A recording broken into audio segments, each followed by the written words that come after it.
আমি আমার জীবনের সবচেয়ে খারাপ সময়গুলা, সবচেয়ে খারাপ মুহূর্তগুলা নিজে নিজে পার করেছি। নিজের সাথে নিজে যুদ্ধ করে পার করেছি। আমার খারাপ সময়ে আমি আমার পাশে কাউকে পাইনি, তবে আমার সুসময়ে আমার ভালোবাসার মানুষের অভাব ছিল না, আমার শুভাকাঙ্ক্ষীর অভাব ছিল না। এত এত মানুষ।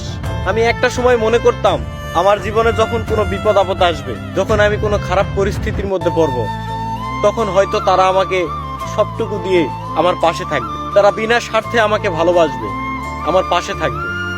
কিন্তু আমি ভুল ভেবেছিলাম। আসলে ভাই, এই স্বার্থের দুনিয়ায়, নিষ্ঠুর পৃথিবীতে আপনাকে কেউ স্বার্থ ছাড়া ভালোবাসে না। আপনি হয়তো এখন বুঝতেছেন না, কিন্তু আপনি যখন কোনো বিপদে পড়বেন তখন আপনি বুঝতে পারবেন আসলে আপনাকে স্বার্থ ছাড়া কে ভালোবাসে আর কে ভালোবাসে না।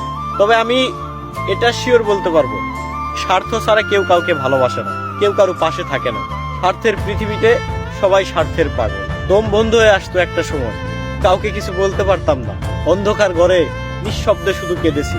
কাউকে বুঝাতে পারিনি আমি কেমন আছি। কেউ জানতেও চায়নি যে আসলে আমি কেমন আছি। কেউ কখনো জিজ্ঞেস করেনি আমি কেমন আছি। সেই মুহূর্তগুলো আমি নিজে একা একা পার করেছি। কেউ বুঝেনি তখন আমার, না বুঝেছে পরিবারের মানুষ,